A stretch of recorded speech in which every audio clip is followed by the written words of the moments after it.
transitioning to a practice that grew into other partners that just have amazing minds and hearts and abilities and brought so many great ideas and innovations, and sharing in recruitment and sharing in the choice of which research to do and where we're going to travel in the world to watch certain technologies, or which ones are we going to maybe have the opportunity to be the first to do, but to be making those decisions together and to see the research team again grow to an entity all of its own, because we have served as a model for other practices to come visit. Because now you're right, it's not something where the money side of it was the reason it was done. It was more out of the desire, the curiosity, the purpose, wanting to make the future better. Doing the right thing. Hey everybody, and welcome to Free Range Vision. I'm Matt Jensen alongside Dr. Vance Thompson. And for nearly 2 decades, we've been pioneering in practice, business, and team leadership. We'll cover everything from the pivotal lessons we've learned to the formidable challenges we've overcome and sometimes lost to, providing you with the essential tools to steer your journey and empower your team as you venture together. So whether you're at the helm of a practice or simply striving to cultivate a stronger culture, well, you found your flock. Let's venture off the beaten path together. Welcome to Free Range Vision. Thanks, Vance, for joining me again for another Free Range Vision podcast. And before we get started, I want to just remind everybody about something that's coming up that's really important and fun at the American Society of Cataract and Refractive Surgery. We're having a course on interventional glaucoma. And Vance, it's kind of like the course you did for the business of cataract surgery, but now dedicated to interventional glaucoma, which is really an underserved population but a lot of people are learning more about and how to implement it. It's dedicated to practice managers, doctors, and the idea is to have doctors and administrators come together with how to implement these new technologies that can really help patients fight off their loss of vision through glaucoma. They'll be directing conversations towards ODs. How do you properly train your team? What should coding and reimbursement look like? Really similar things to what's going on with your event coming up in October. Maybe you can say a little bit about that. Well, the business of what we do is absolutely critical. You know, here we are trying to figure out how to best serve our patient populations in an environment where third-party reimbursement continues to go down, and in certain ways needs to. I mean, we have this huge population to serve, and Medicare, for instance, can't keep up with it all, and people are willing to invest in their health care. And so learning about what types of technologies it's okay to charge extra, and which technologies are third-party reimbursements and which can be both. And learning about that with providers and the people who are the business side of medicine to help people with the future of what they do. Like, for instance, we see patients who, want to invest in their healthcare, and we see people who can't afford healthcare. Right. And so when you do this right, and you have a healthy practice and you have a healthy team financially, it brings technology to whether cataract, glaucoma, other things, that's also going to fund helping to take care of those who can't afford to take care of themselves. When you make a really good point when you introduce the insurance part, and the other constituent that I didn't mention is that industry's there as well. Yes. Because a lot of their team members, we all need each other. Yeah, they've become experts at the reimbursement world, or which region is or isn't covering, or which payer type, and then great resources for patient education and team education. So it's April 24th. Make sure your team comes, and for every registration, 2 people can come along. Well, Vance, we're getting a lot of great feedback on Free Range Vision, and it's really just a way to tell the story of how to look at your practice differently. And a lot of doctors are commenting on how much they appreciate the conversation, but also administrators, practice liaisons who go out on behalf of the practice. And so in many ways, it's a few parts inspiration and a few parts implementation. And today we're going to be dedicated to talking about innovation. and how you started out becoming so curious about the advancements in the technology. And it really goes back to your early training. Tell us about when you first became, I don't want to say addicted, but something scratched an itch with you. You really became interested in innovation. Well, first of all, I love doing this with you, Hmm. and I love you. Okay, Oh, man. you're an amazing man, and I'm honored to be on this with you, because in the end, you know how much I and we love to serve, and when it comes to innovation, I look at it as another way of serving, because in the end, we're all trying to make it better for the patients that we serve, and sometimes we're that patient. And so innovating and trying to figure out how to continually improve, continue to make things safer, continue to make things more accurate, but to do it in an awesome environment with a great experience. Remember, people want to know how much you care before how much you know. Right. But this innovation side of things is lots of times patients don't really know what's happening behind the scenes, and those practices that have this natural curiosity that want to share what they're thinking about in the examining lane or in the operating room, industry and others are just waiting to hear about those ideas, and that's what continues to make things better for the future of what we do. Well, I can't let you put up a score against me because when you say you love me and I don't respond, like it's 1, it's 0-1 right now. So Yeah, I love you too, buddy. Thank you. And one of the things that I think people can learn from the relationship we have, and part of our inspiration in doing this, is we both get to practices all over the world, and people say, "Well, we want what you have. We want it." And you and I both know early on, you might not be willing to invest in it the way we have, because what you did is, we became like-minded through your inspiration. And then you went back to surgery and said, go do it. Go figure out how we do this to the best of our ability. Right. And I was able to act in your stead with confidence, knowing what you wanted, while you did all of the economic engine work that we have to in healthcare. Healthcare is an interesting model because doctors, for it to work, they have to be doing the surgery. Right. And that means that they're not at the helm with the implementation of new things for the practice. Right. And that's where I feel like we've just really had a fun relationship. Well, and I appreciate this so much, So anyway, I think my advice to someone who wants to have a great relationship with someone, even in the work environment, is to be vulnerable, to open your heart to them. And I think that's one of the reasons we get a lot done together. Yeah, that's right. That's right. Yeah. So innovation. I mean, you're doing your fellowship. My guess is that you were already pretty curious. Curious about innovation already because of where you did your fellowship. Yeah. Maybe you can just give a dose of that story and then talk about laser vision correction. Yeah. Well, I always have had this deep sense of care and this deep curiosity. Mm-hmm.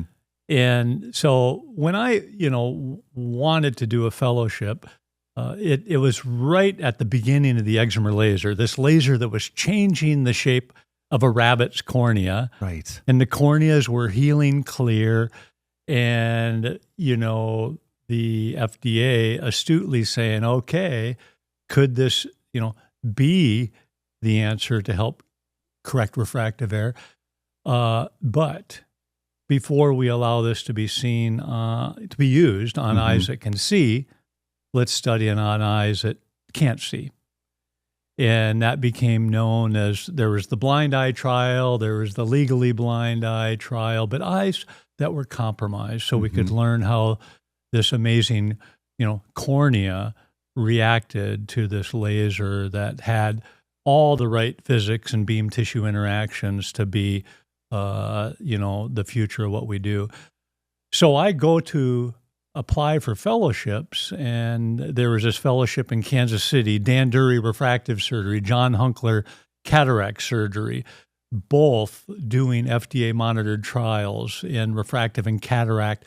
And it ended up being what I dedicated my career to. But I didn't know then that I was going to be that smitten with refractive surgery. And so Dan Dury the first day of my fellowship, hands me then a Sony Handicam. Wow.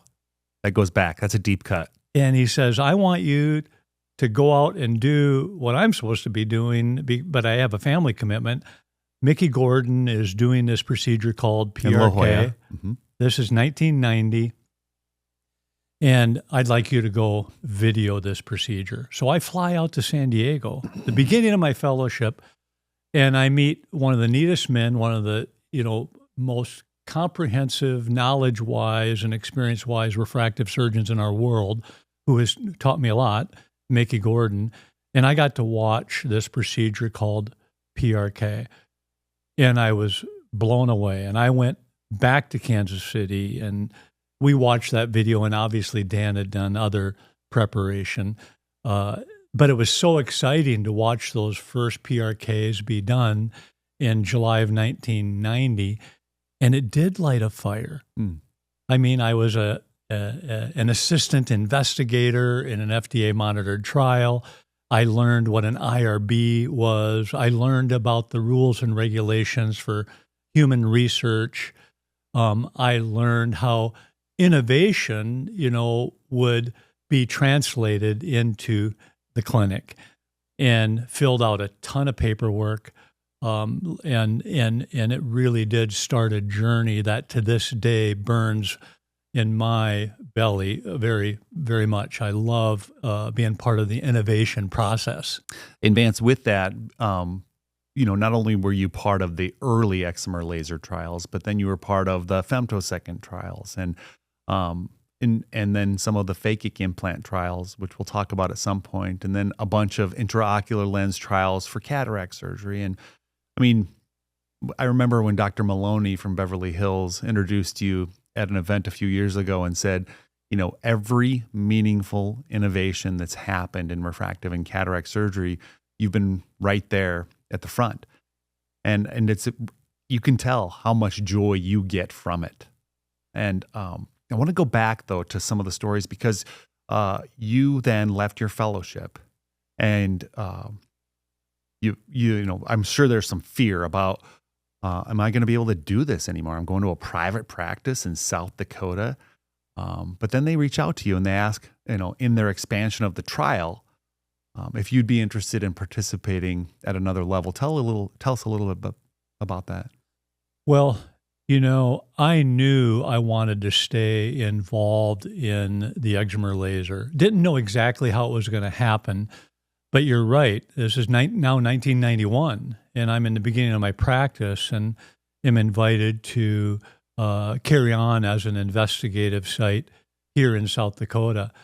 Well, when you start looking at the investment that it takes to set up a research center, that can be intimidating. But we had a local hospital here by the name of Sioux Valley Hospital that caught wind of this opportunity.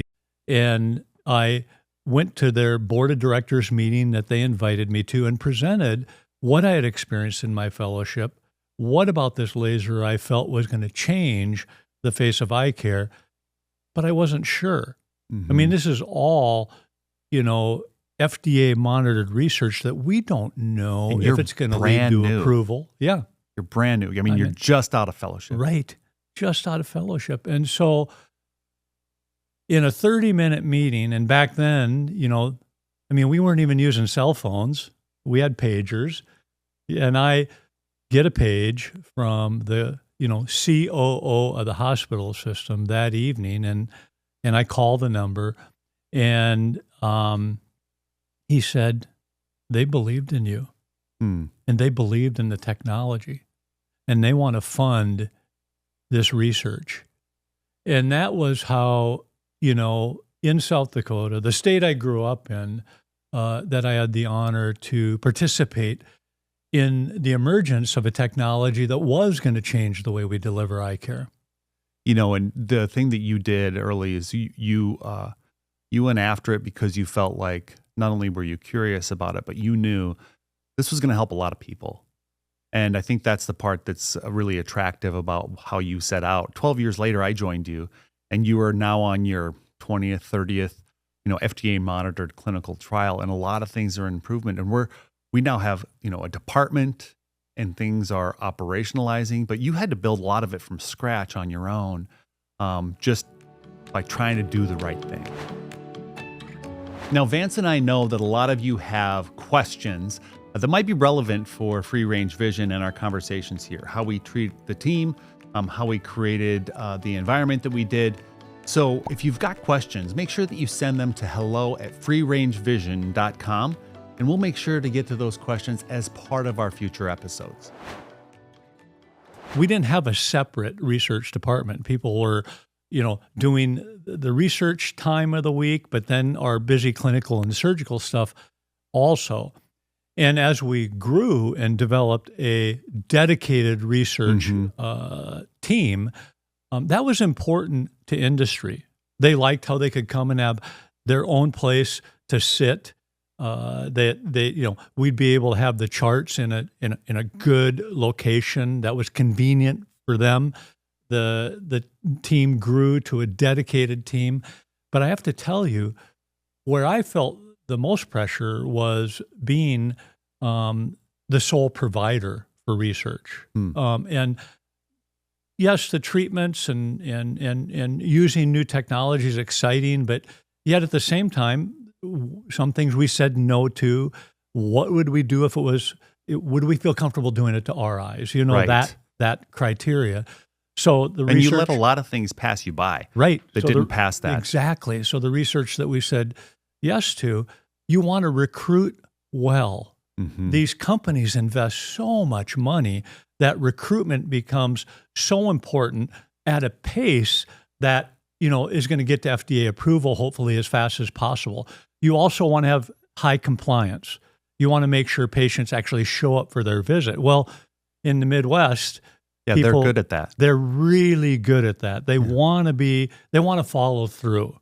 They have a servant mentality too. And that's one of the reasons a lot of companies love coming here. But transitioning to a practice that grew into other partners that just have amazing minds and hearts and abilities and brought so many great ideas and innovations, and sharing in recruitment and sharing in the choice of which research to do and where we're going to travel in the world to watch certain technologies, or which ones are we going to maybe have the opportunity to be the first to do, but to be making those decisions together and to see the research team again grow to an entity all of its own has meant a lot to us, and it's meant a lot to the industry that we serve, because we have served as a model for other practices to come visit, because now you're right.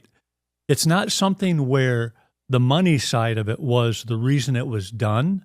It was more out of the desire, the curiosity, the purpose, wanting to make the future better. Doing the right thing. Right. But wow, it is amazing what now it does for the bottom line to make our practice, healthier. And I actually suggest this to other doctors who are progressive and are interested in helping define the future. It's not only great for the patients of the future and helping industry get technologies approved, it can be great for their practice as far as a business and the joy of what they do. Well, and your team, as far as their own esprit de corps, they go to a whole new level because they're, you train them to a whole new level because some industry partners require certain levels of training. Right. But also they develop some swagger. Like, we know what we're doing here. Right. We've seen a lot of things now. Right. And I think that's really helpful too, is to have that pride amongst your team. I want to ask you one more question on the FDA monitored clinical trial side of innovation.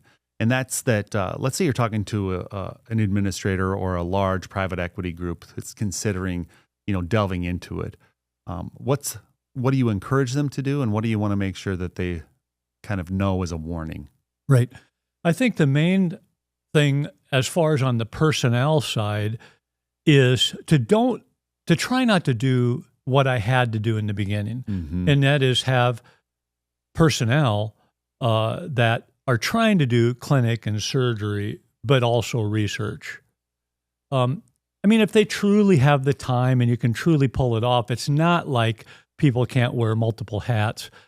But this is an arena that has become very highly regulated, and for the right reason. We're trying to protect the human subjects who are involved in research as we innovate.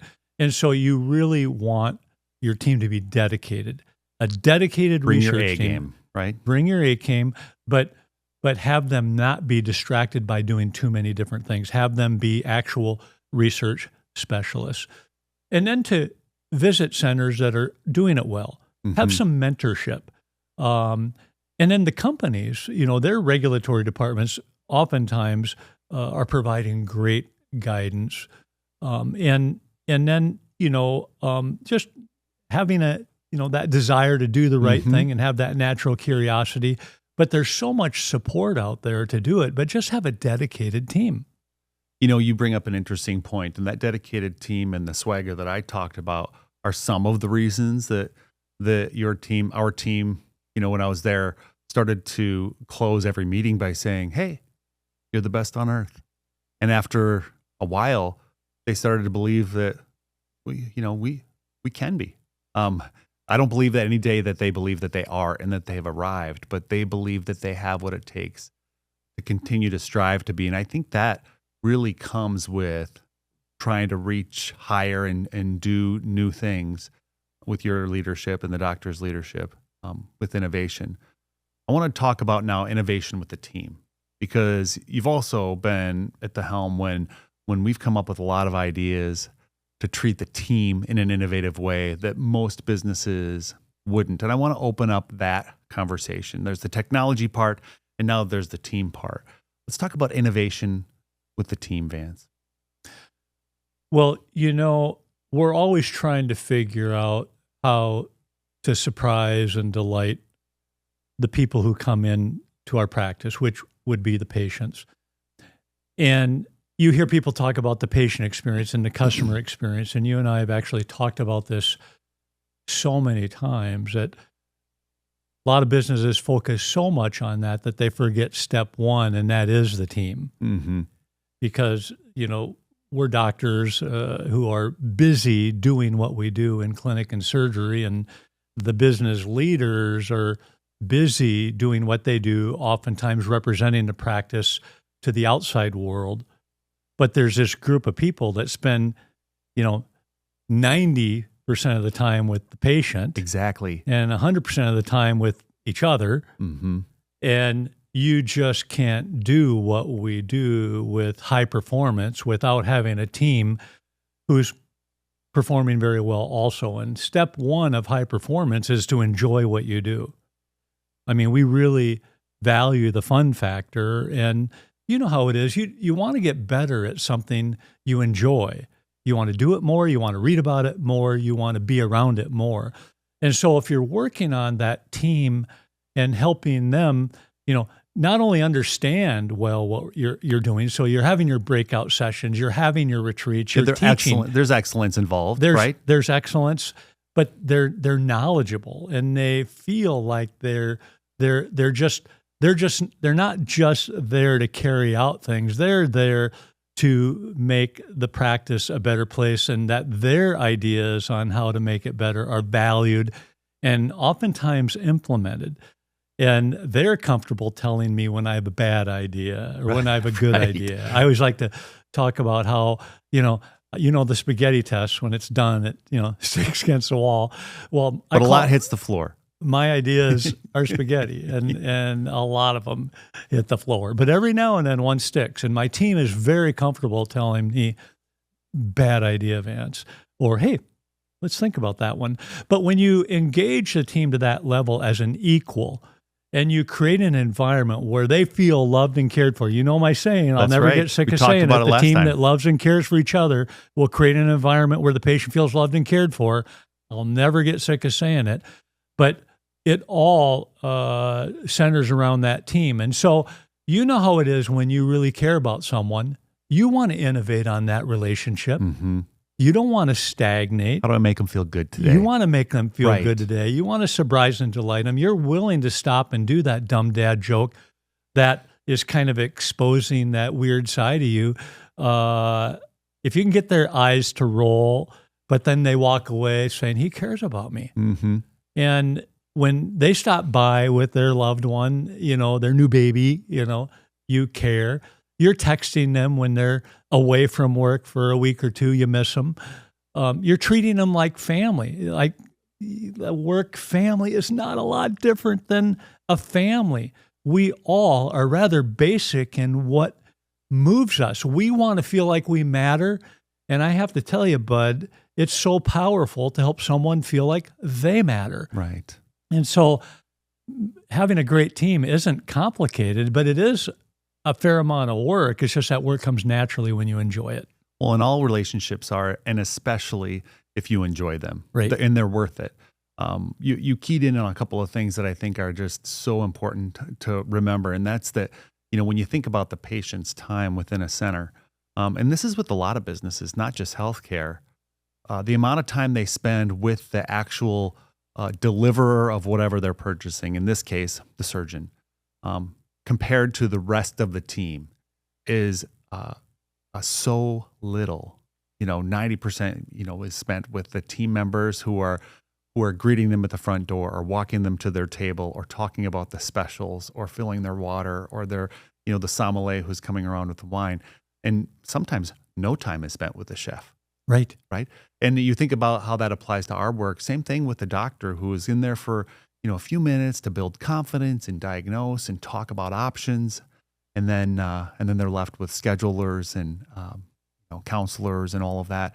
It's so important that you feel like the team around them is able to deliver on that promise in a way with high EQ that you would. One of the things that I think is a good measure of a healthy team is whether or not they hang out with each other after work. Are these the kind of people who I would love to be with anyway? And right. and that's a nice indicator that, hey, we've probably got a good culture on our hands here. Right. Really hard to build, really easy to lose. Right. Is that team culture part. Right. But I think it belongs in a conversation like we're having today because it is, while it's basic human values that make us want to build those relationships, it is really hard to find in healthcare. Well, and healthcare needs it so much. I mean, right now, there's not enough healthcare providers to take care of the population we have now, let alone what's coming down the pike. And so if I practice now the way I did at the beginning, where, I was helping, take the history and, learn all these things about the patient and do every refraction and do every exam and do every detail, even help with some of the forms in the beginning. There's no way I could take care of people at the level of need and the pace that's needed in modern day medicine. So when you train your team, and of course you're going to be looking at the big things, but when I walk into a patient exam and I'm just meeting someone who has spent, 2 hours with my team, and I look at all their diagnostics. I do my slit lamp exam. I look at what I need to look at. I look at the plan. I either agree with it or change it. Then we talk about it. Then I make sure they understand their informed consent. And then I ask them, are there any questions? Is there anything I could do to make this experience better for you? And they say, no, your team has been amazing, and thank you. I trust you. I'm telling you, Matt, sometimes that's after 2 or 3 minutes, and we're getting ready to change their life for the rest of their life.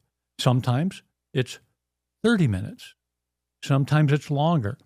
The point is, though, when you have a great team and you can take care of a lot of people and answer their needs in a short period of time, it allows you to take the time for longer experiences where you're really needed. And modern day medicine has to figure out how to extend themselves. And so training and spending time with your team and having them feel a loyalty is what makes that patient in the end, even though they spent 3 hours in your center and, 10 or 15 minutes was with the doctor, they feel like the doctor was amazing because the team was amazing. I want to tell a couple of stories related to this on how you can see that the team connected.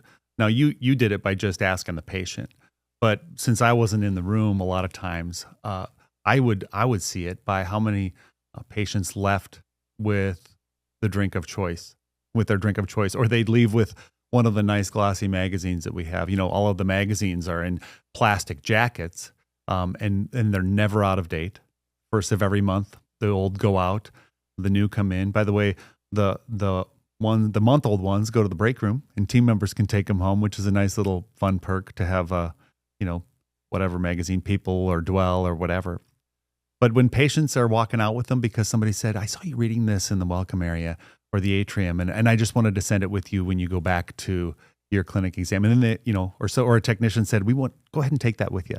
Yeah. I mean, it's $5 for us to replace that. And it's just a cue to me. It's a visual representation that somebody got it with that patient, or they got a Diet Dr. Pepper, which we don't carry. Right. But somebody ran out and got one. Right. Just because they saw it in the record. It's so that's fun. What it looks like when it's fully grown. I just think we carried it a little far when I saw someone carrying out, one of our couches. Mm-hmm. But at the same time, they were so happy. Were they from Davenport, Iowa? Oh, that's just a joke, right? I'm sorry. Listen, Vance, this has been a great discussion on innovation, and it could be what we cover for the next 10 episodes. But what I do think is important and on brand for this conversation of free-range vision is nobody talks like this, and especially in healthcare. And we think that healthcare, and especially ophthalmology, would be so much better and your team's so much happier if we did talk like this more. Thanks for listening to Free Range Vision. And we would love it if you would leave a review wherever you listen to podcasts. And I want to also encourage you to know that if you've got a friend or colleague, a fellow, a business partner who you think would benefit from this content, be sure to invite them and like and subscribe so they can hear it as well. Thanks for joining us and running off the beaten path with our free range vision.